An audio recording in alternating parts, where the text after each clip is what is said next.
Christian, minamahal sa kausa. Hallelujah.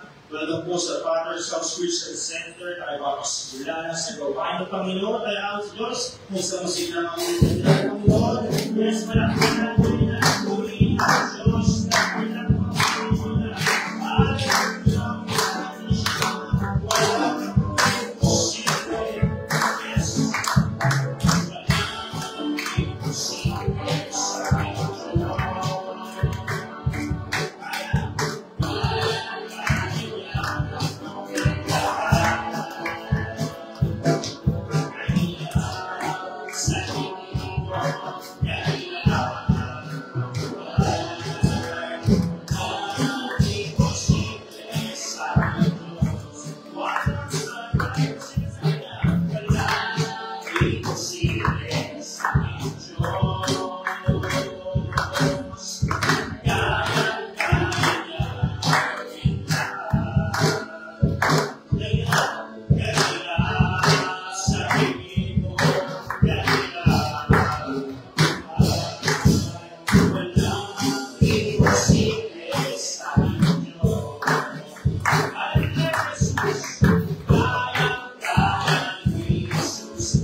Ako'y magsasaya sa tingin mo. Ako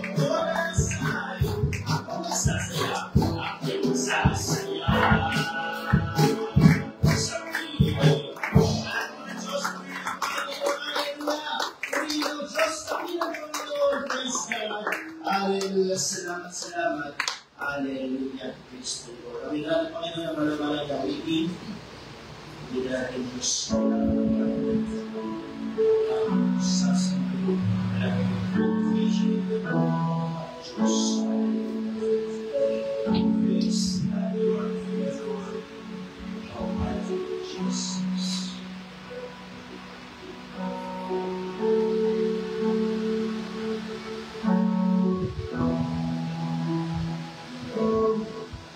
Nais kong ika'y maranasan, pag-inos mo'y aking inafasan, at siguro lang natatabuan ang tunay na kagalakan.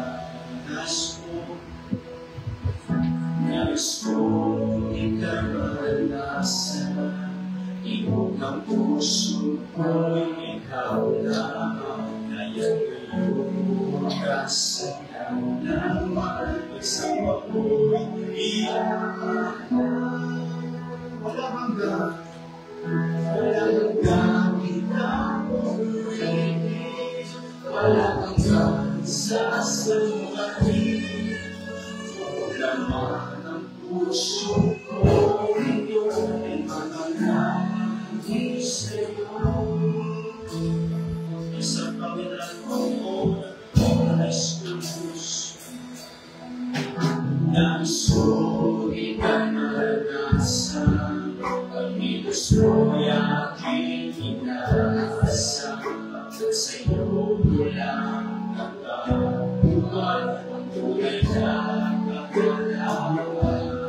Nais natin, hallelujah, nais ko ika'y maranasan, ibog ang puso mo'y ikaw lamang. Kaya't ngayon bukas at kailanman, kasama ko'y iaalala.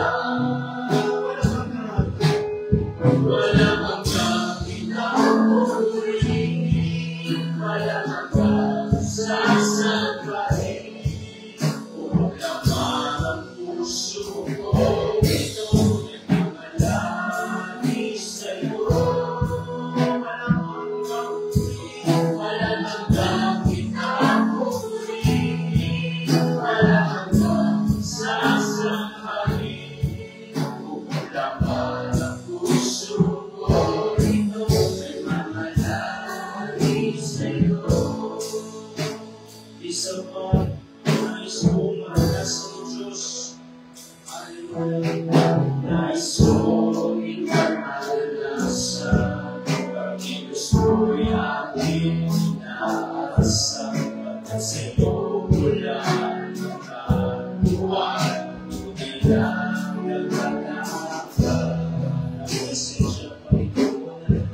Nais kong ika'y maranasan, ibog ang puso ko'y ikaw lamang. Ngayon ngayon bukas at kailanman, kasama ko'y inaalala. Walang hanggang pinapurihin, walang hanggang sasabahin. Laman ang puso ko, ito'y nagmamalaki sa'yo. Walang hanggang pinapurihin, walang hanggang sasabahin. Laman ang puso ko, ito'y ay mamalaki sa'yo. Walang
purihin ang Diyos. Praise the Lord. Hallelujah, hallelujah. Salamat, Panginoon.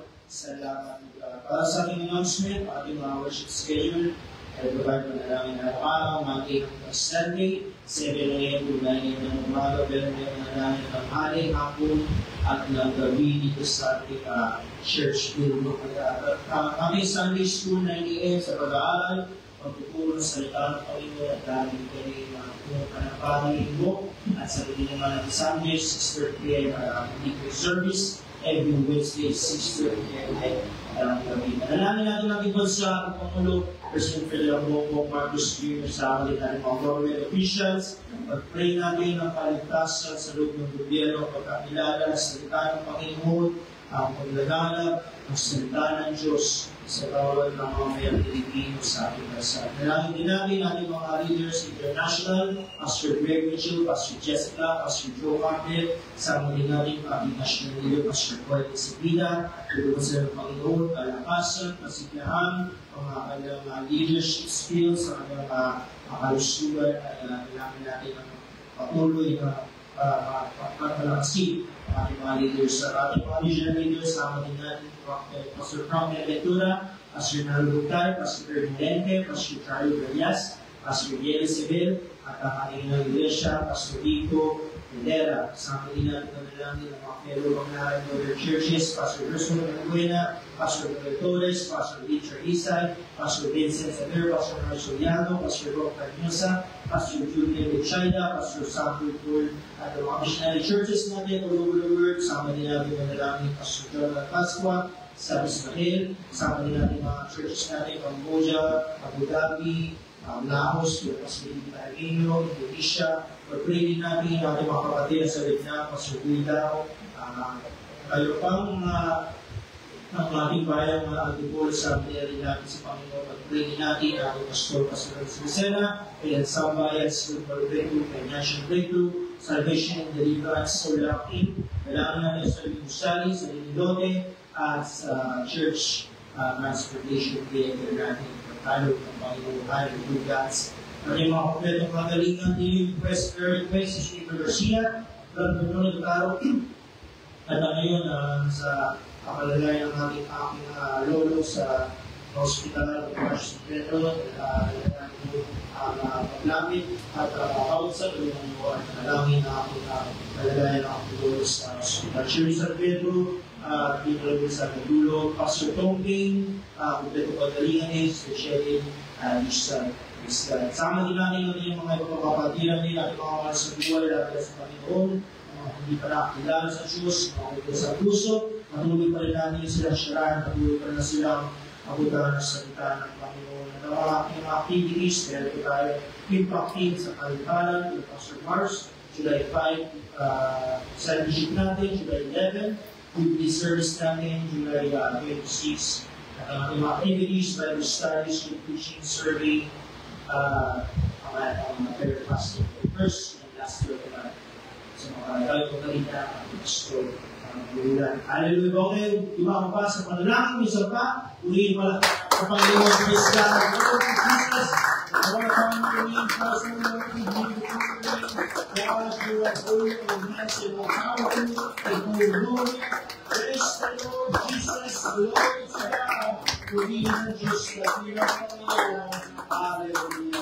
Kung manan mga Panginoon sa lahat ng lugar, ay malapit ko kasi mga natulong na kailangan namin Panginoon na pagsama ng Panginoon God, ang may pumagaw Diyos God, ang mga leaders Panginoon, dadalangin namin Panginoon, kalakasan, kasiglahan ng Diyos, regional leaders, Mother Church, Panginoon, national leader God, pagpalain sila Panginoon God, patuloy silang gamitin ng Diyos, bigyan ng kalakasan Panginoon God, at dinadalangin ng Panginoon God, ang mga healing requests Panginoon God, kompletong kagalingan Panginoon, katagpuin mo Diyos sa anong pangailangan, in Jesus' name, Lord God, salamat Panginoon God, nadalangin na Panginoon God, ang magdadala ng iyong salita na iyong umaga Panginoon God, mahirang Lord ng mga Espiritu, kalakasan, karunungan Panginoon, mangusap ka Panginoon, sa aming mga puso God, at maghari ka o Diyos, sa aming mga buhay Panginoon. Ito ang kasama dalangin sa pangalan ni Jesus.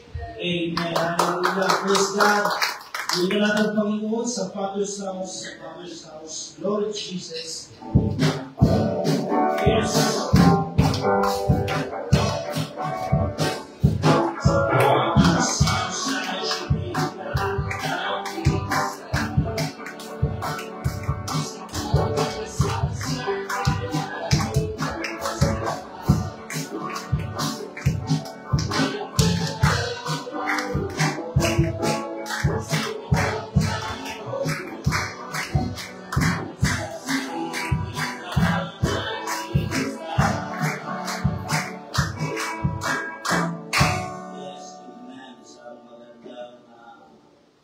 umaga sa ating mga kapatid sa Panginoon. Pinadadala ko kayo ng mga kasama sa gawain ng ating Panginoon Diyos. Okay, so yung ating pabalita, nabanggit na ito sa Cavite tayo sa July 5. Impactin niya sa palikaran. Okay, sa palikaran. Ang jubilee natin ay sa 26 ng July. Sa kasalukuyan kasi ngayon, dapat siguro kahapon, kaya sa ngayon, hanggang sa ngayon, kasi dito pala, wala na sa Guam. Dahil tapos na yung konferensya sa Guam, tapos din ang konferensya sa Iloilo, itong nakaraang Biyernes. Si Pastor Rico ay dumiretso ng Hong Kong para sa revival crusade sa lugar na Lamon. So, okay, tayo po ay nakatutok doon dahil tayo po ay may kaunti na o may nabuong relasyon sa mga taga-Hong Kong dahil kami po nakapunta sa lugar na yun, sa kanilang church, na pinalamat yan. Kaya rin magpapi sa amin ay hindi pa rin nila malimutan. So, sa kasalukuyan ay meron silang isang linggo. Halos nagsimula ay Sabado. Sabado ng umaga, ng hapon at ng gabi. Sabi ko nga gano'n, 3 beses sa isang araw. Sigurado pa po yung pasulit kong marami. Isang linggo na puro so ipanalangin natin ang ating pastor na siya samahan ng ating Panginoon at gamitin siya sa lugar na yaon. Pagkalangin siya ng ating Panginoon kanyang pangungusap ay samahan ng ating Panginoon Diyos. So gamitin ko na rin ay lilipon ng pananalapi para sa gawain ng ating Panginoon. Amen. Praise God. Nung makita namin, nung kami makarating sa lugar na yun, ay nakita namin ay, ako ko lang itong kasi matay na kami nakadalito dahil Wednesday nga ba tayo nakagalo? Wednesday. Hindi na kami nakabalik ng Sunday kasi Sabado yata narito na kami. Sa nakabalik na kami dito, lumati kami dito kay Lunis. So, hindi na namin nakita. Pero ang nakita namin doon, halos ay puro mga Pilipino. Sakit sila sa, naman ang mga kabuhayan, pag nasa ibang lugar, ay mga sakit sa, sakit sa presensya ng kababayan niya. Lalo na mga kapwa niya na nananampalataya. Ang ipinahama ko doon ay sumusulong ang gawain ng Panginoon doon dahil sinusuportahan nila. Hanggang dito lang yata yung kanilang church. Ano ito? Malaki, mas malaki ang kalakihan nito. So, pero ang buka nila doon, yung nagkakamali ay nasa 100,000 sa pera natin. 100,000. Ano nila doon? Kasi yung bahay ng bayaw ko doon at tinuloy namin, nasa 100,000 na rin sa pera natin. Ang halaga ng kanilang apartment doon, o condo doon na tinutuluyan. So, yun ay itong sumusulong dahil sa mga kapwa natin mga Pilipino, agaman mayroon ng na-involve na mga Chinese sa lugar na yun. At aking pagkakaalam, mayroon nga silang mga interpreter, sinasabi nila sa wikang, kung haba ang nila doon. Marami din lingwahe ang mga Chinese meron silang tagapagsalin kapag meron sila ginagawa na activities lalo na sa labas. At sila may pangangaral sa labas, dire-diretso. So kung bakit merong sumusulong na gawain ng ating Panginoon sa lugar ngayon, ay dahil may mga kaluluwa, may mga Pilipino na nagkakatuyo ng gawain ng ating Panginoon Diyos. Tumatayo sila dahil tayo po ay international. Ang sabi ko na, nabanggit ko nung nakaraan, mayroon tayo ng 400 o 4,000 churches all over the world. Sa 119 bansa ay meron tayo na 4,000. At dito sa Pilipinas, meron tayo na 800. Kalagay ko, hindi na 800 yun, more than 800 na yun, dahil ilang conference na nagdaan. Dahil kada conference natin ay mayroon tayong itinatanim na mga couples para mag-pioneer, mapunta sa bawat lugar. Kaya kung hindi pa darating ang Panginoon sa biyaya ng ating Panginoong Diyos, ay maaabot natin ang buong mundo. Buong mundo, pero tayo po ay nabubuhay sa sarili nating paa. Ibig sabihin, ang church ay tumatayo sa sarili nating mga paa. O tayo mismo ang sumusuporta. Wala tayong benefactor, wala tayong sponsor. Pagaman, mayroong mga karanasan, tulad sa Pasig, nakaalala sila doon, Pastor Frank, Campo, nakaalala sila doon, ngayong Palawan, Pongsiya, ay sumusuporta sa kanila. Pero hindi niya sinabi kung kailan, hanggang kailan yun. Hindi ko alam bakit yun. Nung wala siguro, more na din yung pinanganagahan din sa lugar na yun. So, yun, nilalagay ko lang sa kanya. So, ibig ko sabihin, bihira mangyari yun. Bihira mangyari yun. Doon din sa karanasan natin, nung ako ng pastor natin doon sa Baclaran, pinagka ni Pastor Rico, meron naman doon isang teaching na sumusuporta sa gawain ng Diyos at mahabang panahon din. Ang pagkakaalam ko taon, 2 taon yata, sila ay sumusuporta. So, ano yun, hindi ano yun, napakabihirang mangyari, napaka-imposibleng pangyayari, napakadalan. Pero ang Diyos nga ang siya sumusuporta sa kanyang gawain at gumagamit siya ng tao. Yun ang talagang totoo nun.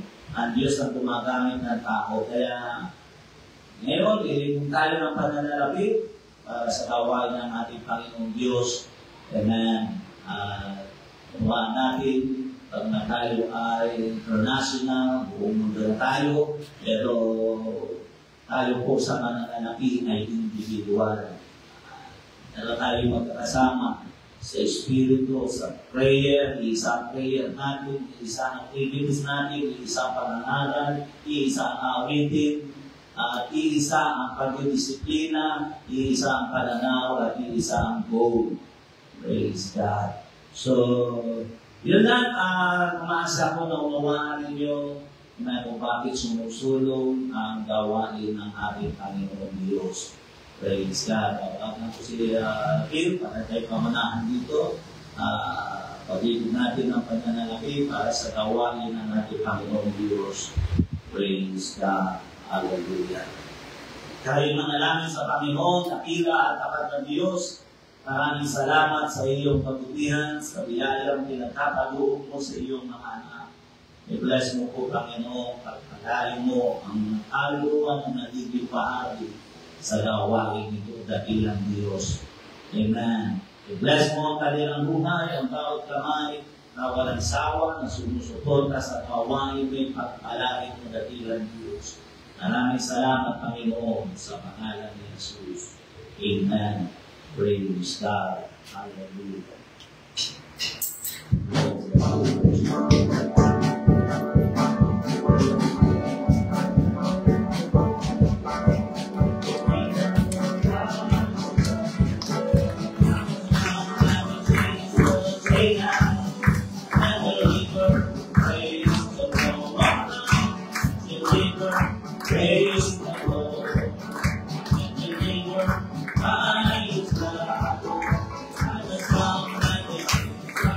Ida.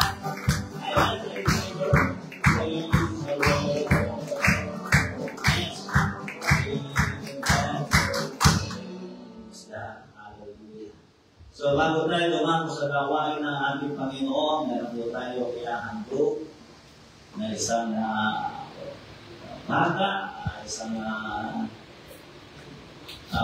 bata, si Elisha ba ito? Elisha. Anong pronounce dito? Elisha? Elisha. Si Elisha Reyes Makabata. O Makabata o Makabata. So, bago ko po tawagin, so ko ipaunawa sa inyo ang ginagawa natin sa mga bata, lalo na ganito na hindi pa nakakaunawa. Hindi po tayo naniniwala doon sa tinatawag na pabibinyan. Ang binyag po kasi, diretsahan wala sa pabibinyan. Ang ibig sabihin kasi ng binyag sa kanila, pagka nila yan, yung pag-ibisik, ay bumibisikan nila dito. Yung bata, mapasahan yung bumi dito. Sa Bible, ang binibigyan ng pansin ng salita ng Diyos ay bautismo. So malaki ang pagkakaiba ng bautismo sa binyag. Yung salitang bautismo ay sa salitang Griego ay baptizo na ibig sabihin ay immerse, ilulubog mo sa lupa, sa tubig. Ilulubog mo sa tubig. Buong katawan yun. Kailangan walang nangaluhod na kalungkan o nangalabas. Yun yung bautismo na tinutukoy sa Bible. Sabi niya, dinala ng Kastila dito, ginamit nila ito para dito nila ginagawang sa kanilang pagkaunawa at pagkaturo, dito nila tinuturo ang isang tao ay magiging isang Kristiyano. Pero alam natin sa Bible, kayo nagbabasa, alam natin sa Bible ang pamamaraan ng pagiging Kristiyano ay hindi sa paraan ng binyag. Lalo na ang binyag kasi nga ginagawa sa mga bata na walang muwang sa isang batang busbos. Hindi nila tinatanong. Hindi nila tinatanong kung gusto ba ng bata o ayaw ng bata. Kaya ang tao nagiging Kristiyano sa doktrina ng Katoliko na sa pilitan na hindi nagdesisyon yung bata, yung mismo may katawan. Ang naging desisyon ay yung mga magulang. Kasi wala akong alam ang alam ng bata, puro gano'n na salita ng bata, hindi niya naunawaan kung bakit yung ginagawa. At kadalasan niya, kaya ginagawa yan, sa aking pagkaunawa, ginagamit nila yung unang influensya. Diyan ba yung isang halimbawa? Pero ang anak, yan. Anong gagawin mo? Kukuha ka ng mabili na yan, Nina, sa English, Godfather. Doon pala ang sa sablay na. Godfather. Sa sablay na agad yung diba? So, bakit nila ginagawa yun? Ng dahilan. Kung wala na makakuha ng influensya, kukunin ang tatay, si kunsiyal, ang dalawang kunsiyal ng panabalan, anong dahilan? Para sa proteksyon ng bata. Sakali mo magka-problema, mayroong makakakuha. Diba? Kukunin ng tatay, kukunin niya ay yung engineer. Sapagkat siya isang carpentero, o kaya mo siya, kaya naman kukunin niya yung supervisor niya sa kanyang trabaho at gagawin nilang ninong. Bakit? Wala nung kapanalan, kundi para magkaroon nga ng lakas o influensya. Hindi ka na basta-basta nakakatagal sa trabaho mo dahil yung vision ninyo, kumpare mo na. Kaya, at alam natin ang mga Pilipino, mahilig doon sa ang kahinaan ay yung utang na loob. Diba? Mga Kaya yun ang isang dahilan. Kaya kung aalamin natin, huwag naman natin pahapain, ay influensya. Yun ang totoo nun. Kaya napasa nga ako, kaya napanood nga ako, ang sabi na, ang pinagdidiinan nila na ang Roman Catholic daw, ang talaga na isang ay itinatag ni Jesus. Pero ano ko pwede mo napansin, sa pangalan pa lang, Roman Catholic Church. Nakita mo na hindi galing sa Israel. Hindi galing sa Jerusalem, sa Roma. Roman Catholic Church. Kaya ibig sabihin, kita pa lamang, hindi maganda yung ugat na pinanggalingan galing Roma. At ang purpose noon, yung nagsimula ay Constantine, nagsimula 8325. Ang purpose para ma-conquer ang buong mundo, magkaroon ng imperyo, magpalawak ng imperyo, at ginamit na ang religion. Yan ang totoo niyan. Paano mo paniniwalaan? Title pa lang, alam na agad ibig sabihin. Hindi na inaalis yung pangalan ng bansa nila, Roma. Kaya Romano Katoliko. So, doon pa lamang makikita natin yun. Ngayon, ang utos ng ating Panginoon sa mga bata, ang ginagawa sa mga bata ay inihahandog natin dahil wala nang binyan sa atin. Hindi natin ang pinapanawalaan. Dahil una, sabihin ko nga sa inyo, yung bautismo, hindi pwede bautismoan si Iglesia kasi una, hindi pa siya marunong sumampalataya. Kasi ang requirements, ang pamantayan ng pagbautismo, makikita natin ito sa Marcos, basahin natin sa aklat ng Marcos sa chapter 16, beginning verse 16. Ang sinasabi dyan, ang sumampalataya at mabautismuan ay maliligtas. Una muna yung pananampalataya. Dapat ang hindi sumampalataya ay parusa. Ang tanong ko yung ganun bang pwede mong sumampalataya. So doon pa lang hindi na mag-aakit.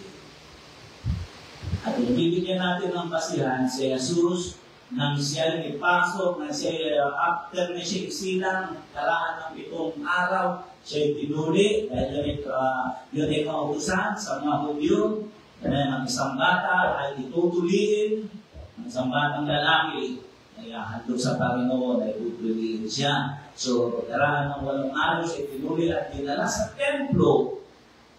Sabi nito, basahin natin yung aklat ng Lucas. Para makita natin, para alam ninyo kung ano yung ginawa natin. Lucas sa chapter 2.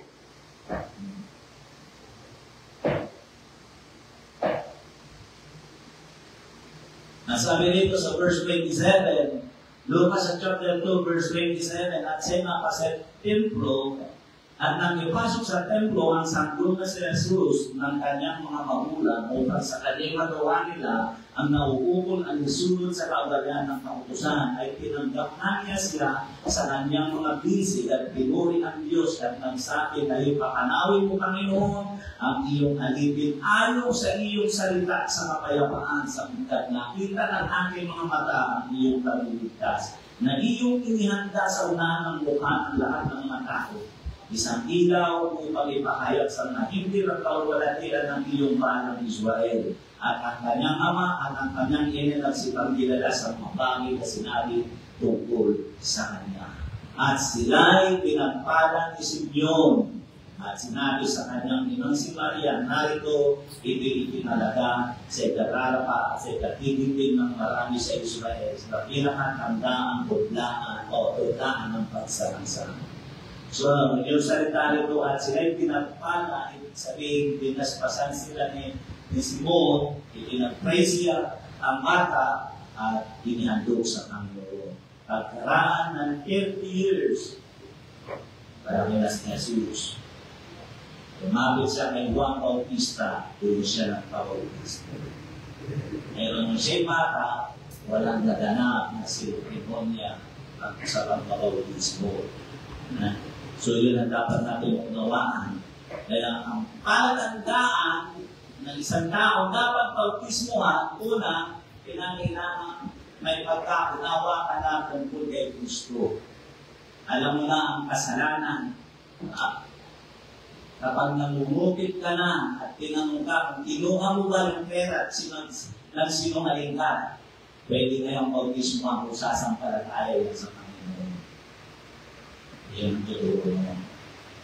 Kailangan ay pananampalataya. Doon yun natin makikita sa Book of Acts. Sabi dito, aklat ng mga gawa. Sabi rito, chapter 8. Dito natin makikita ito. Okay, Philip. Acts chapter 8, verse 37. At sinabi ni Felipe kung manampalataya ka ng buong puso ay mangyayari. Dati ka sinabi yun. Kasi nagsalita ang yunok. Ganito sinabi sa 36.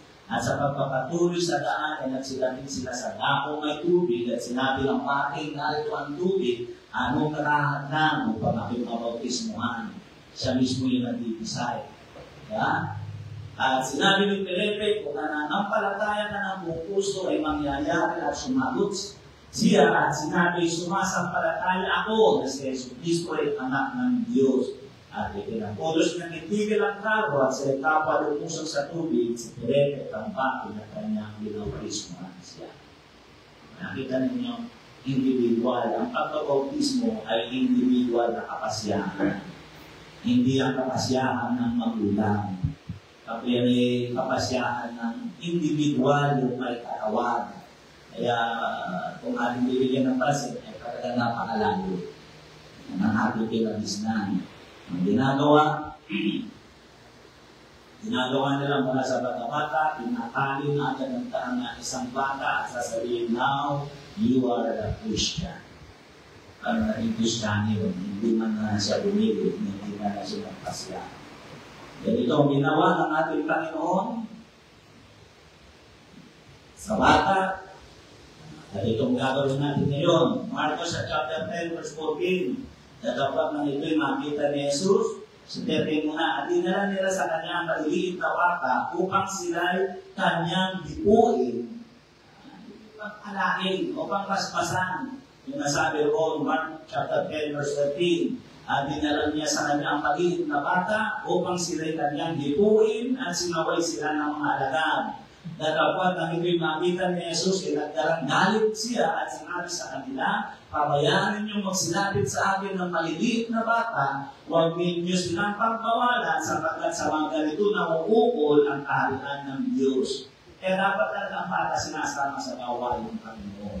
Verse 15, katotohanan, sinasabi ko sa inyo, ang sino mang hindi tumanggap ng kaharian ng Diyos na tulad sa isang maliliit na bata, hindi siya papasok loob sa anong paraan. At tinalong niya sila at sila'y tinagpala na ipinatong ang kanyang mga kamay sa kanila.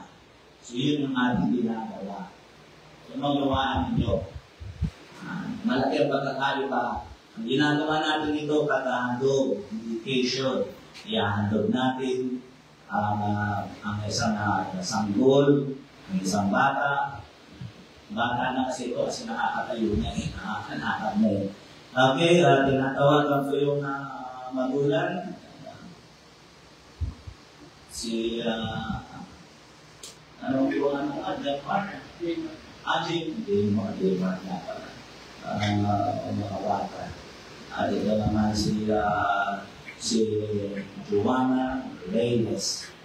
May ba kayong dito? Dito kayo sa unahan.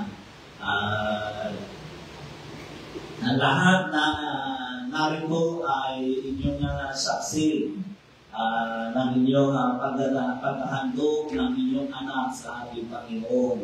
Yan lahat na narito. Kaya pagdating ng December, pwede niyang pasuhin. Joke lang. Tingnan po ang mga saksi ninyo sa inyong paghahandog sa inyong anak. Nais ko lang kayong tanungin. So, kayo ba ay nangangako sa harapan ng ating Panginoon na nandito si Alicia Reyes Marapata kung sakali sa ibamin ang ating Panginoon gamitin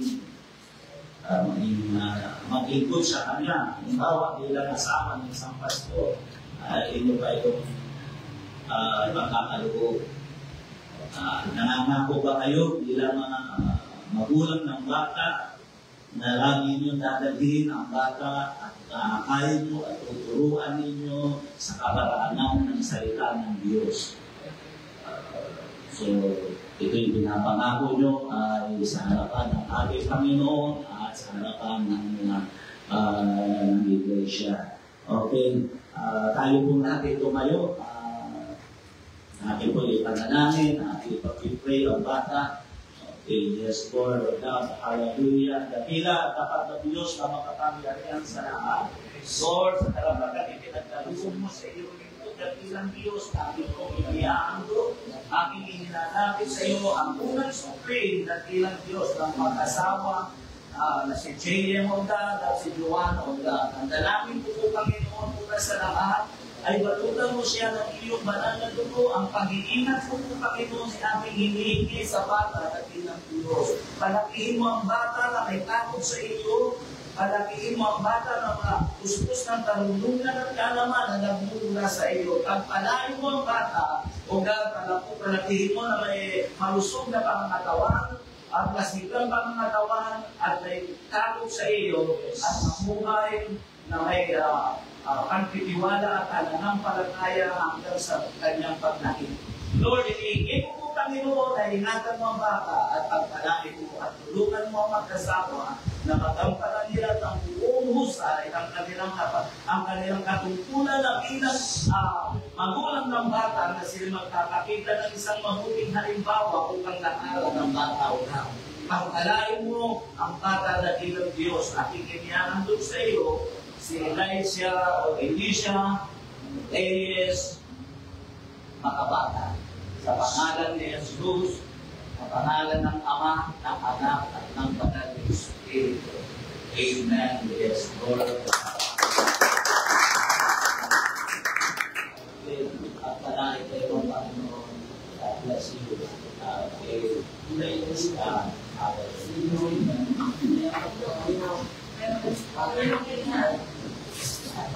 Okay, nakitala ako ngayon sa salita ng ating Panginoon. Praise God. Hallelujah. Amen.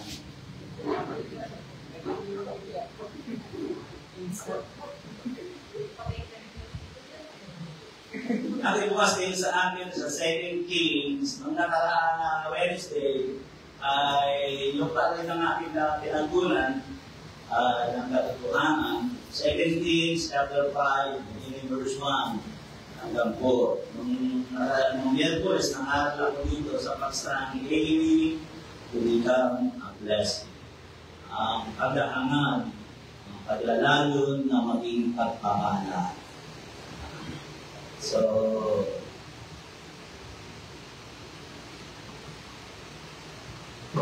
lahat po tayo, sa pangangaral ko yung Miyerkules, nabigyan ko ng pansin yung pagpapala nagkapo ng babae, yung isang dalawita. Alam niyo yung babae dito sa dalawita, siguro, anong edad ba nagsisimula yung isang babae tinatawag ng dalawita? 15 ba? Hanggang 17? Kasi yung 18, di ba, yun ang una, yun ang dalaga na siya. Hanggang ano ba yun? 30. 30 ba? Hanggang bahala na kayo. Kasi yun ay nasa ganong akto ng edad. Itong bata na ito,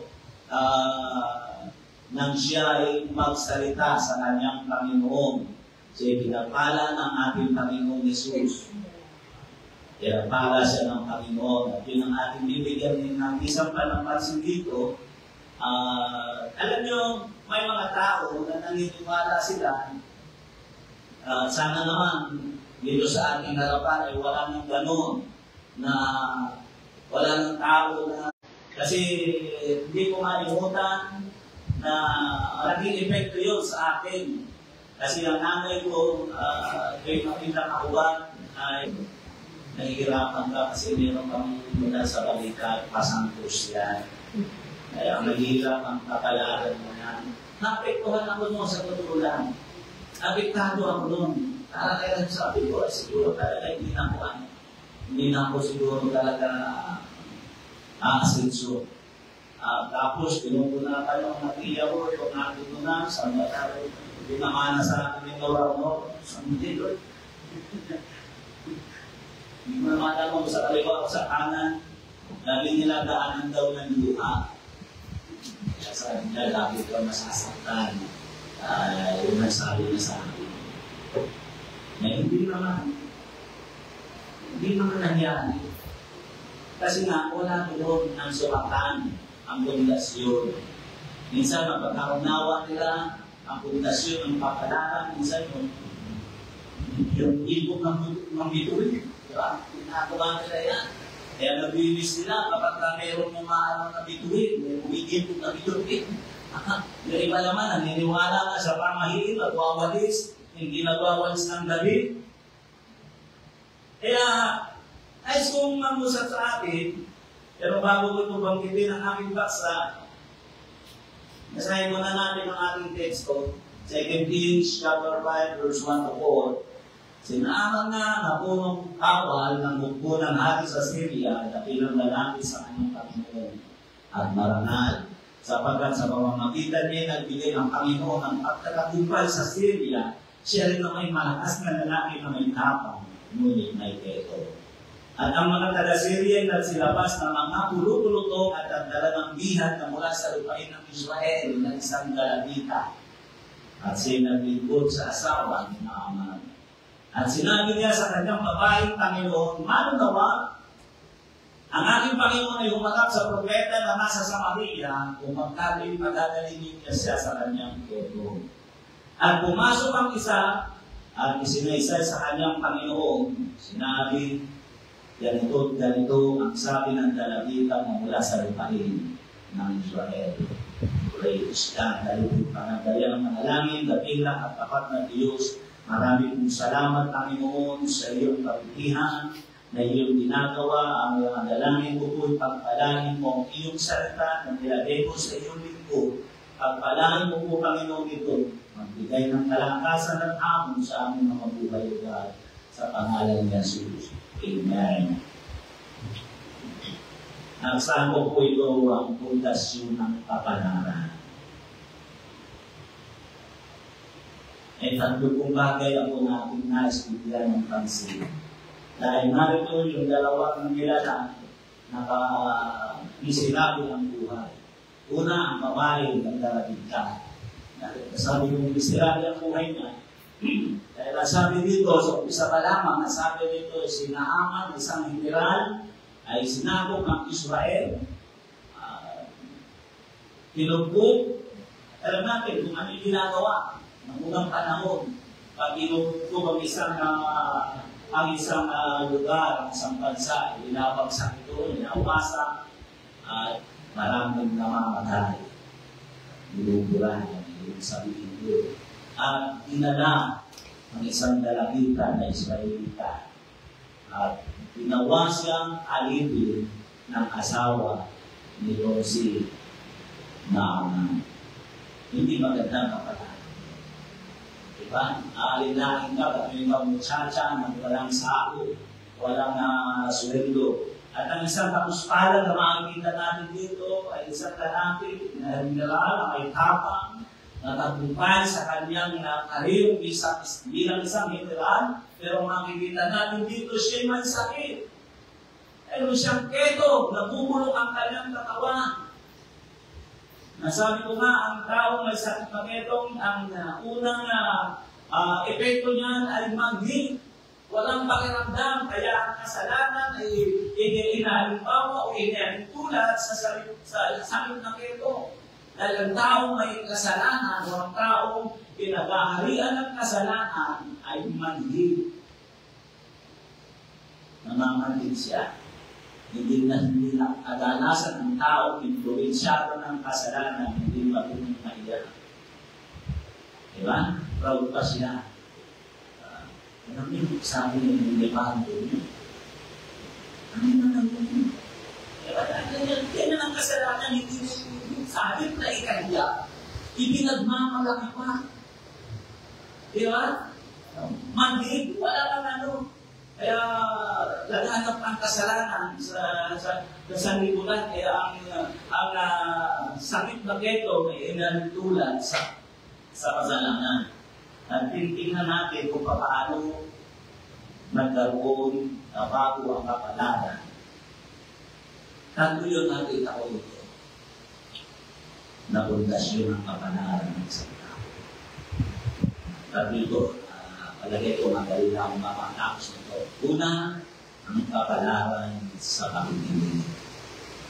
Aminin po natin, lagi natin ilagay sa puso't isipan natin na ang kapalaran ng isang tao ay nasa pakikinig.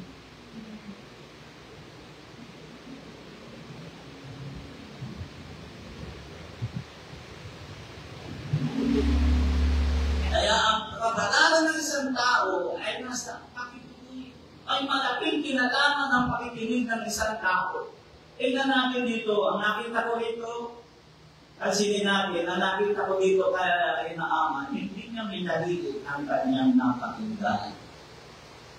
Kasi yung status ng buhay niya, kung bibigyan natin ang pansin, isa siyang liberal, tapos, ang nagsalita ay sino?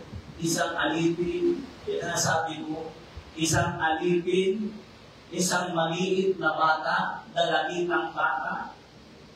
Tingin niya, gano'n kalaki na experience, karanasan ng babatang ito. Kung niya ba ibig ko sabihin? Pero ang nakita ko dito, hindi siya namimili ng kanyang pinahihinggan. Yun ang nakita ko dito. Hindi siya namimili ng kanyang pinahihinggan. At yun yung makikita natin, mag-isusunod na pangyayari na ating pag-aaralan dito. Kasi may mga tao, alam mo ba may mga taong namimili? Hindi lahat sa salita ng Diyos ay pinakikinggan niya. Naman nyo. Kaya may mga tao namimili ng araw ng pagtayo. Kasi namimili siya ng pakikinggan. Kasi kung ang tao hindi namimili, at araw-araw niya, kahit anong salita, pakikinggan niya. At kahit sino ang nagsasalita, makikinig yan.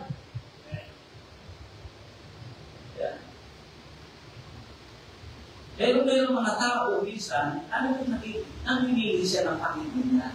Kaya minsan may mga tao niya, ang ganda po mga pastor ngayon. Ang ganda, ay bakit mga nakaraan hindi maganda? Ano nyo ba din ko sabihin? May mga taong namimili. Pero ang nakita ko dito kay ng aking Naaman, hindi siya namimili ng kanyang pinakikinggan. Ito isang bagay na dapat natin matutunan. Dahil kung namili siya, wala siguro siya kapalaran. Kaya tandaan natin ang kapalaran ng isang tao, ng bawat tao, ay tandaan natin na nasa salita ng ating Panginoon. Mapunta ka namin doon. Anong basihan ng aming pagpunta doon sa lugar na naon? Israel kasi ay siya ay nasa Assyria.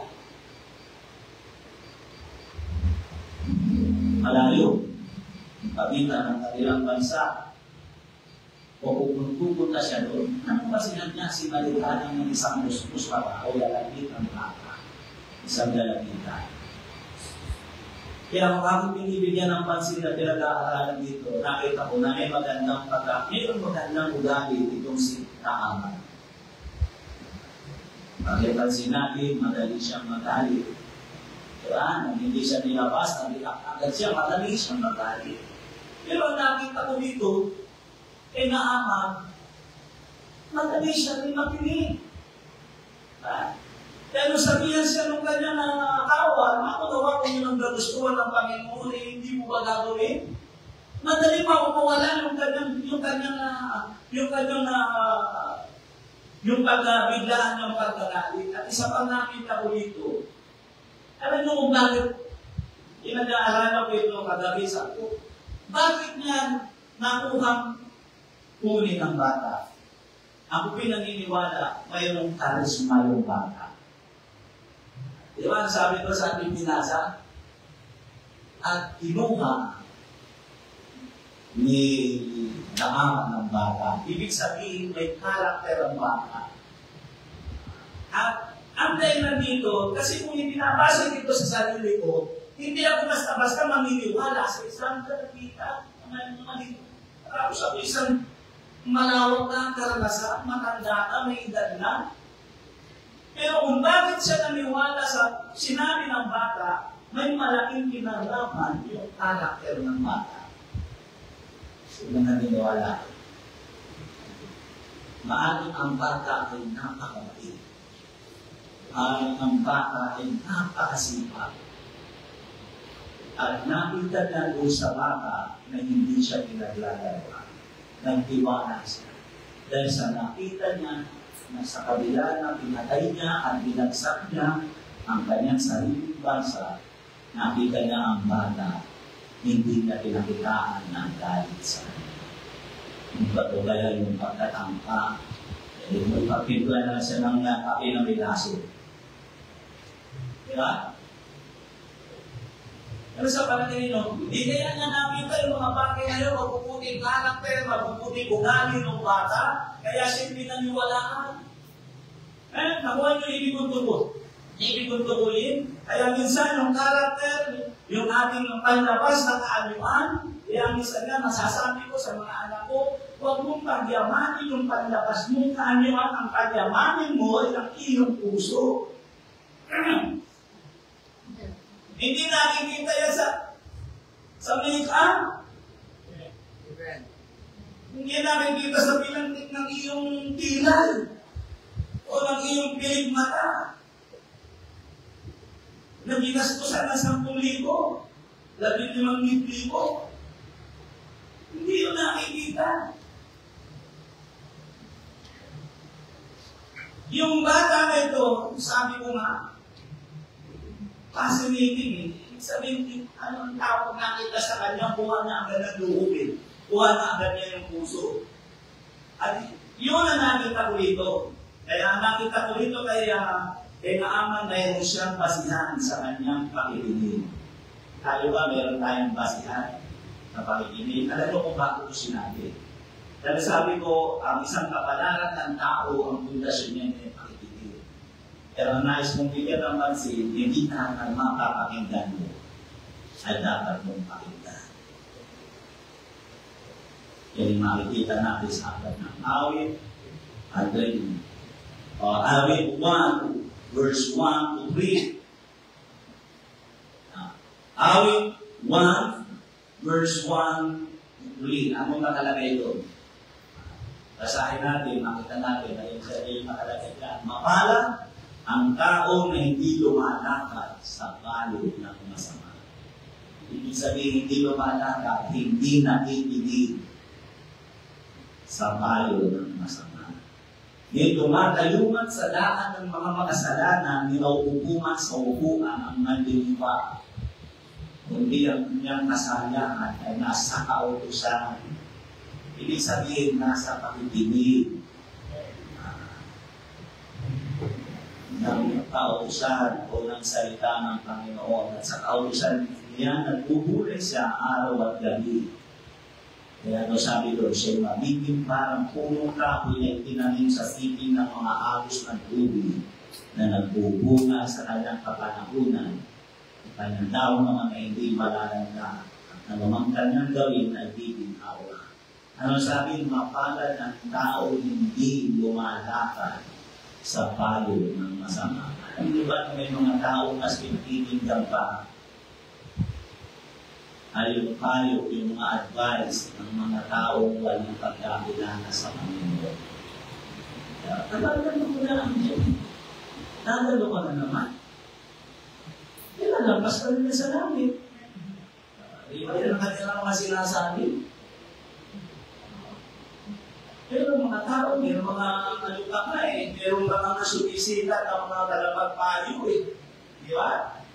Kilala mga talapagpayo. Sumisikat sa radyo, yung iba patay na. Yung iba namamayagpag pa. Tulad ni Papa Jack. Diba? Sino nakakilala ko?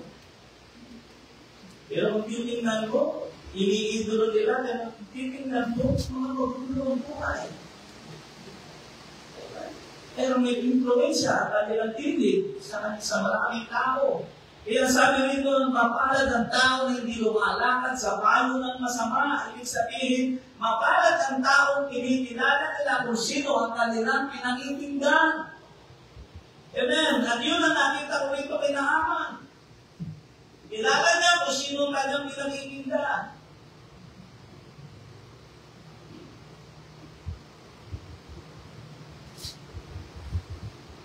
Isa pang bagay na makita natin dito, yun doon nga yung namakit ko kanina. Sa pangalawang pagkakataon, makita natin ang kapalaran ni Naaman ay resulta ng kanyang pakikinig. Sa 2 Kings chapter 5 verse 13, ang sabi dito, ang kanyang mga lingkod ay nagsilapit at nagsipagsalita sa kanya at nagsabi, Ako, kung ipinagagawa sa iyo ng propeta, ang anumang mahirap na bagay, hindi mo magagawin, kaano nga ako sabihin niya sa iyo, ikaw ay maligo at maging malinis. Ito pa rin yung isang pasihang ko rito na makikita ko sa kanya. Kilala niya yung sino yung nagsasalita sa kanya. Mapapaguli lang yun ang kapal niya, pero kilala niya yung kung gaano katapat niya sa kanya. Kaya pinakikinggan niya. Nakuha niyo ba yung tukuyin? Kaya nagsabi ang lingkod niya yun, kasi pagdating niya doon, hindi niya inaasahan yung pagyayahin. Di ba? Yung makikita natin, dito na papasahin sa inyo na lang pagbabasa. Ano sabi na, inaasahan mo siya lalabas, at ako'y papatungan niya, tatas niya ang kanyang kamay, papatungan niya ako ng kamay sa ulo, at mawawala ang pinto. Pero ano sabi ron? Si Propeta Eliseo hindi man lang lumabas ng kanyang kwarto. Yung pa lamang, pwede mo na sabihin pag-discriminate yun ng isang tao Alam mo, may sadya sa iyo ang tao, ginawa mo yung utusan mo, pinalabas mo, at sinabi mo, pumunta ka doon sa ilog ng Ordan at lumubog ka doon nakapito. Siguro, parang tanggapin yun ng mga ordinaryong tao lang, mga Filipina na Sovietes. Pero pag isang general, kaya mo ba sabihin yun ng gano'n? Kasi naghahanap din siya ng yung pagkilala sa kanyang pagkatao.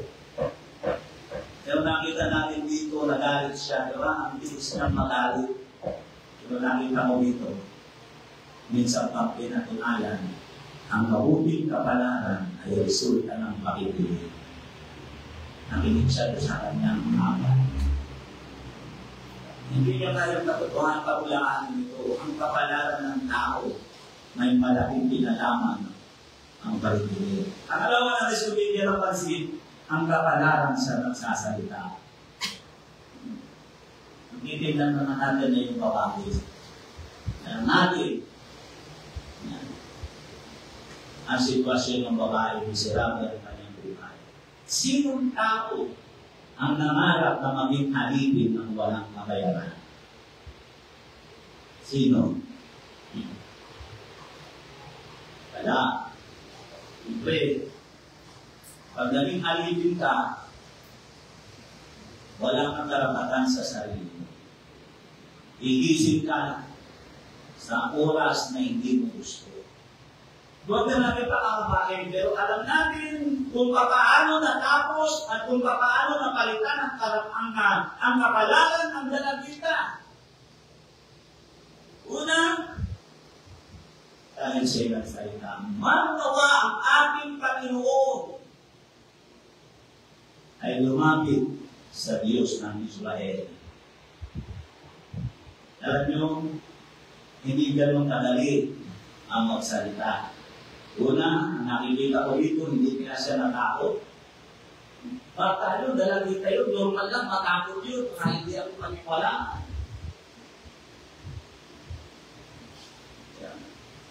Ang isang bagay na nakita ko dito, bakit niya nasabi yun, nagawa na niya magkatawa. Malaki ang nagagawa ng pagkakatawa. Meron tayong karanasan na mayroong mga tao na nagawa ng hindi maganda sa buhay natin, ang unang dapat mong gawin ng panawag ka. Kailangan mo bawain. Kaya hindi ka makakalaya kung hindi ka matututong magpatawad. Hindi ka makapagsasalita. Hindi mo, kasi yung wala ng pagpapatawad, wala ng pananampalataya yun, hindi ka makapagsasalita ng mayroong pagsama ng loob sa puso mo. Yan ang tatandaan natin. Kaya nasabi niyo yung panangusap na niya, umanawa ang aming Panginoon ay lumapit sa Diyos ng Israel ay natuto siyang magpatawad. Kung anuman ang nagawa sa Kanya, dinaaman, nagawa na itong kalimutan. May mga rason kung bakit minsan ang mga tao hindi makapagsalita. Nalilitahimik, mauumid. Kaya unang nais kong binirampasin dito ang pagsasalita ay patunay ng pananampalataya. Wala pong magsasabing, may mga tao nagsasabi sila nananampalataya pero hindi po sila nagsasalita. Kontra po yun. Walang taong nananampalataya na hindi nagsalita. 2 Corinthians chapter 4 verse 13, yamang mayroong ganting espiritu ng pananampalataya na gaya ng nasusulat, sumampalataya ako at kaya nagsasalita ako. Kami na may nagsisampalataya kaya kami na may nagsasalita. Hindi kailangan ng diploma para magsalita ka. Sa INC, kailangan suko ka pa bago ka magpagsalita. Ang kapalaran po ng tao, ang alam yung naaralan natin ay nasa kanyang pagsasalita.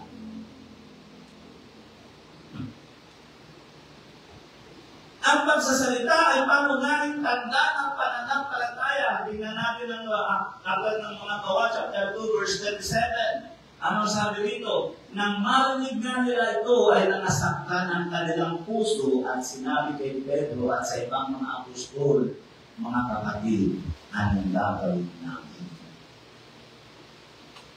Yan po ang pangunahing sinasabi ng taong sumasampalataya. Ano ang gagawin ko?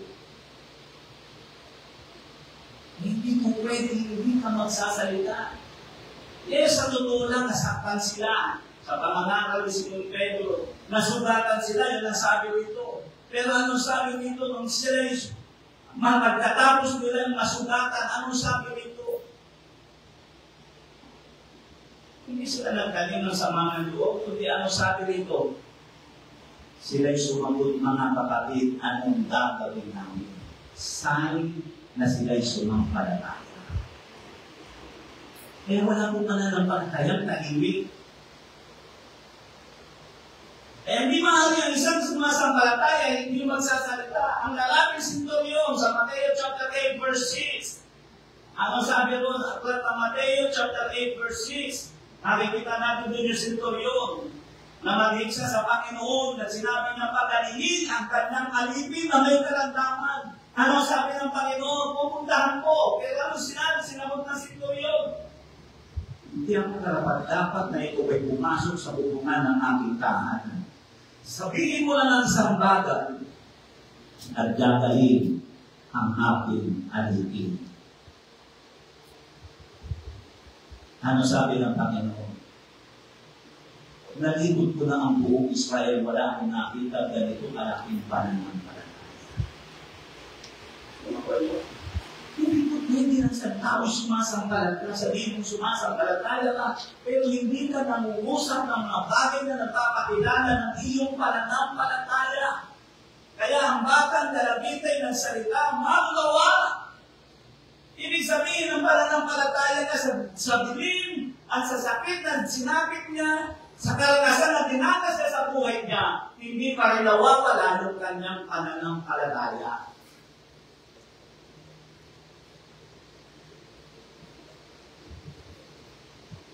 Tingnan din natin ang buhay ni Rahab.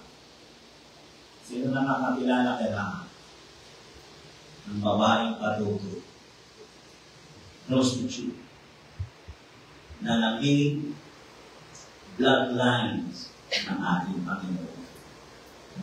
Napangasawa nitong si Rahab, si Boaz. Ano sabi niya doon? Itinabog niya yung dalawang itik. At sinabi niya na batid ko na ibibigay sa iyo ang Jericho. Sa inyo ng Diyos ang Jericho. Alalahanin mo ako at ang aking sambahan. Kung hindi siya nagsalita ng gano'n mula sa kapanalan, patay siya. Kasama siya sa babaksa. Ako, ano yung sabihin? I-express mo yung pananampalataya mo. Ang salita ka. Amen? Hindi yung dapat natin maunawaan. Kaya ang babae na bago ang kapalaran, bunga ng kanyang pagsasalita. Nabago yung kanyang kapalaran, bunga ng kanyang salita. Katulad na sinabi ko nung Miyerkules, hindi nakita roon kung anong gabi. Hindi Kapitan Naaman, dahil alam natin na nangyari. Pagkatapos ng muntik-muntikan ng isang hindi gumaling, dahil namibago yung kanyang emosyon sa buhay niya. Pero ano sabi ko, gumaling pa na siya dahil sa isang tao, malunong makinig. Gumaling pa rin siya. Anong gawin niya doon? Nandun na siya, pauwi na siya doon sa ako. Nakikita siguro na makakawa siya. Kaya nakapa naman ka ng loob sa batang ito. Una pa lang nakita ko siya doon pumidiyak, kakap-kakap na kanyang magulang na napatay. Naagad ako sa kanya.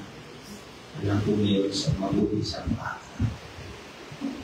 Kaya ano po yun ang nasa isip niya? Anong gabi? Promotion. Baka ampulin pa siya at gawin siya isa sa kanyang mga anak. Ano pa hindi ko sabihin? Ang tanong, kung siya ay hindi nagpastaas ng boses niya, kung di ba niya in-express yung kanyang pananampalataya? Bago ba ang kanyang kapalaran? Wala po yun. Kaya wala po sa pagwawalis. Ang kapalaran ng tao, nasa pakikinig yan. Nasa pakikinig yan at nasa pagsasalita yan. Nasa pagkilala sa Panginoon yan. Nasa pananampalataya yan dahil wala kang isasalitain kung wala kang Diyos na pinaglilingkuran. Yan ang dapat natin maunawaan. Kaya ang mga tunay na Kristiyano, naalala ko tuloy sa evangelist sa akin, sabi na, ang sign ng isang Kristiyano ay hindi yung nagdadaron. Hindi yung na-escapula dito, may pus dito, may ninyo dito ng katuto, mayroong mga... Hindi ganun ang sign ng talagang tunay na Kristiyano. Kung gusto niyo yung sign ng pagiging Kristiyano, kumuha kayo ng dila. Ng kahit na anong dila, at isabit din ninyo dito. Yan ang sign ng pagiging Kristiyano dahil ang isang Kristiyano ay masalita. Hindi naman chismosa.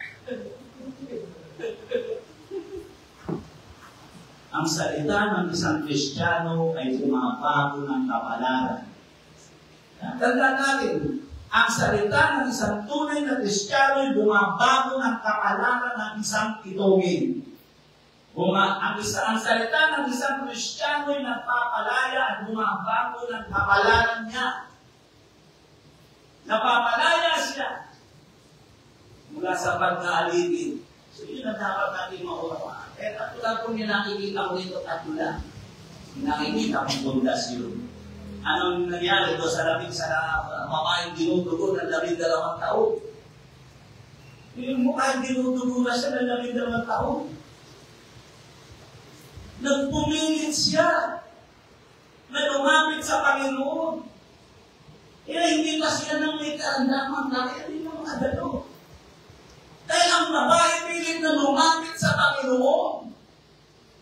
Kahit nanghihina, wala nang dugo sa katawan, anong sinabi niya? Bakit siya mayroong ginawa? Ba't siya pumilos? Dahil mayroong siyang sinabi. Anong sinabi niya? Mahipo ko lamang ay may dala ng damit ng aking Panginoon.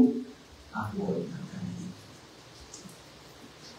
Yung pagkarapat, yung pag-aalis ng gap, kaya ang sakit po hindi way para magkaroon ka ng gap sa salita ng Diyos. Anong ginawa niya? Mahipo mo lamang. Nagsimula dito sa tinitila niya. Si Bartimeo,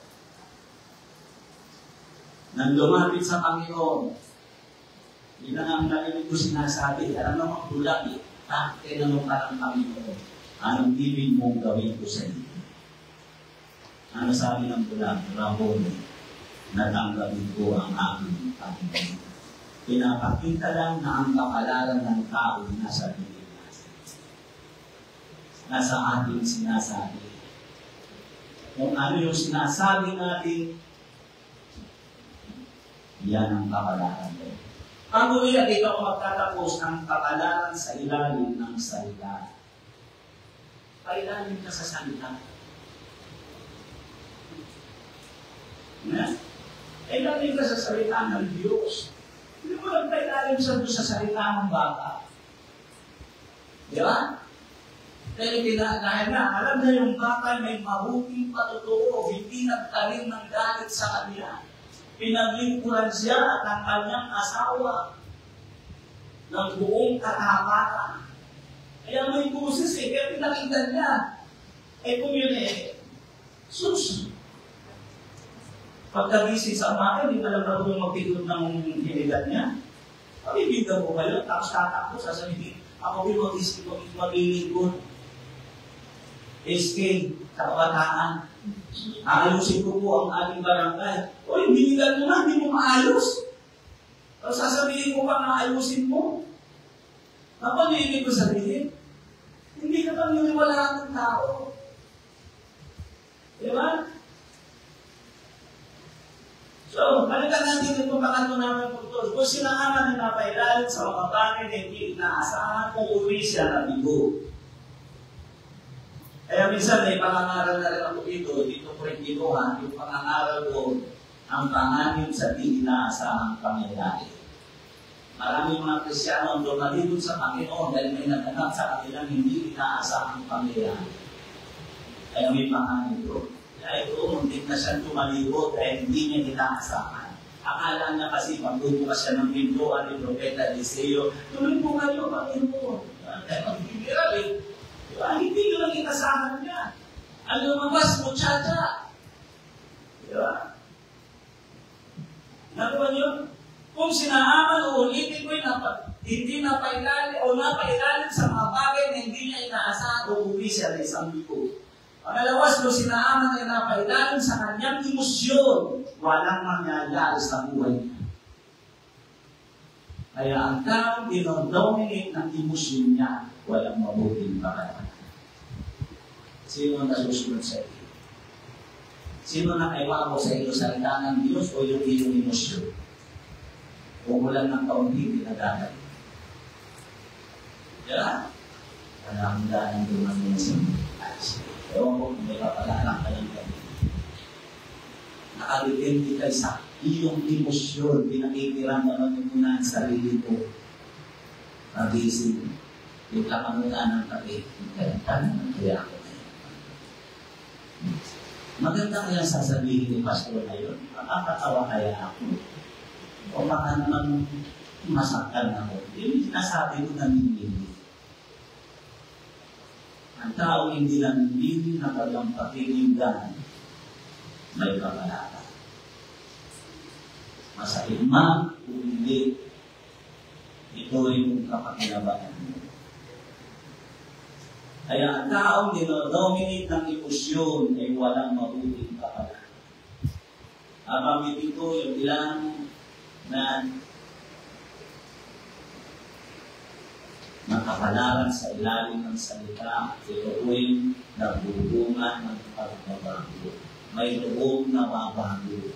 Ang isang taong napapailaliman ng salita, kaya sabi ng Panginoon, lumubog ng 7 beses.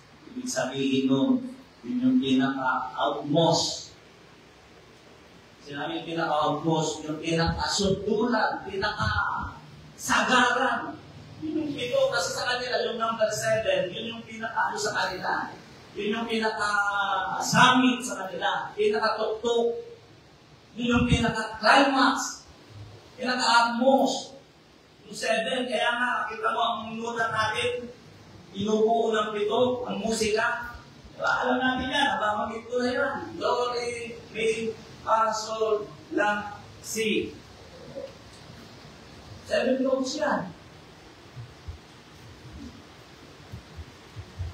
Yun yung pinakayaan yan ang number ng Diyos. Ang ibig sabihin mo, mag-ibabaw sa iyo, kailangan nasa ilalim ka, mag-ibabaw sa iyong salita ng Diyos. Pag nagnyaya, mayroong nababato sa buhay mo.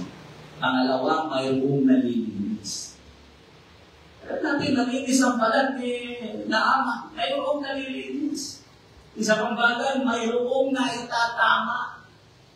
Eh, hindi tama yung kanyang kalagayan. Hindi tama yung kanyang katayuan.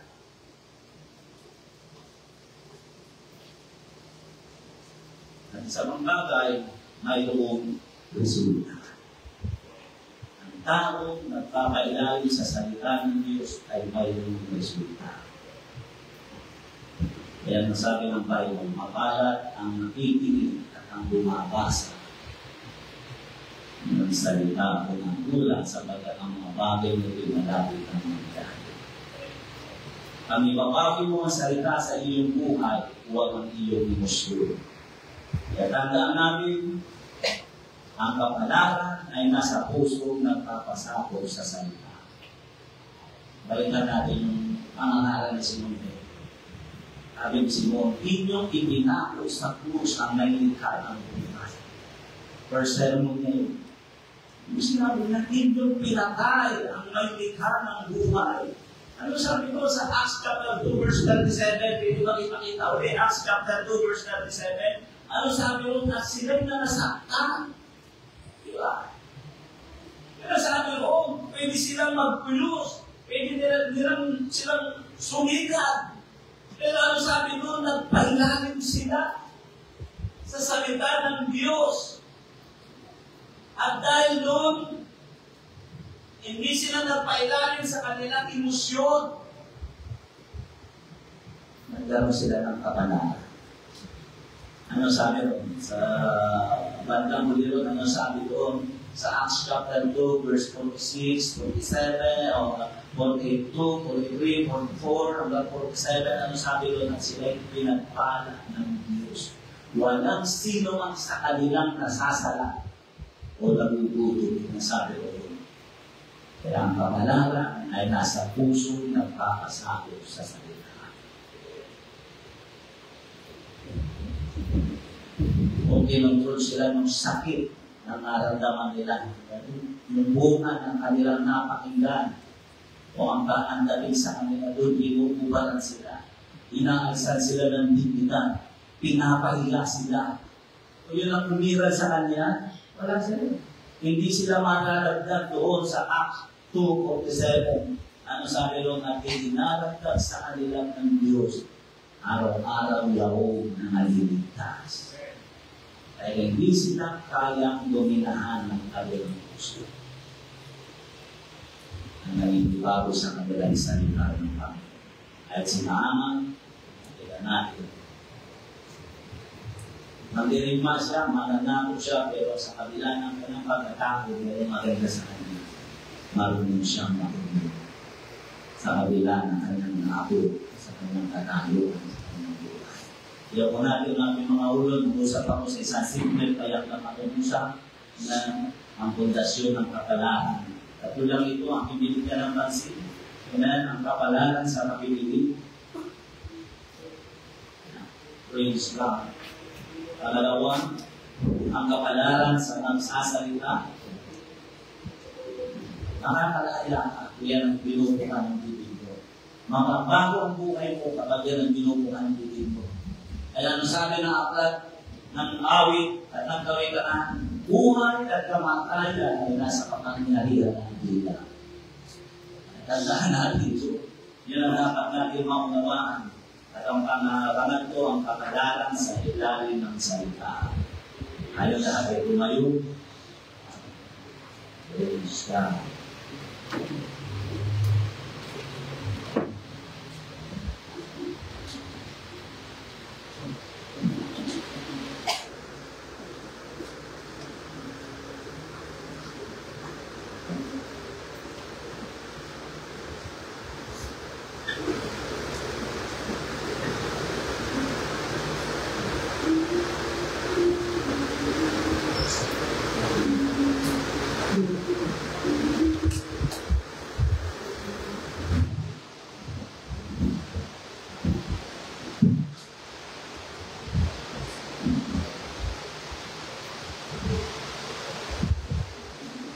Jesus. Hallelujah. Wika natin ang Panginoon.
Kung lahat tayo ay nagsasalita, hindi lang tayo ganito na dami.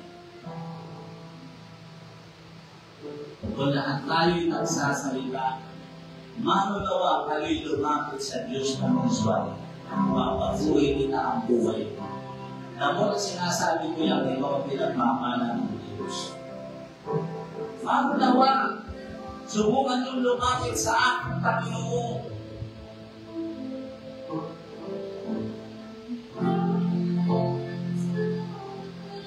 Pag dinasabi natin yan, may ginagawa ang Diyos. Una, napapalaya ka. Maraming mga Kristiyano kaya hindi lumalabo, ayaw magsipagsalita. Kaya hindi napapalaya, ayaw mag-usap.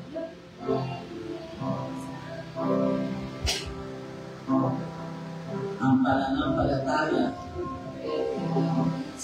ang patunay ng pananampalataya na nagsasalita. What shall I do? Ano ang aking gagawin? Ano ang dapat natin magawa?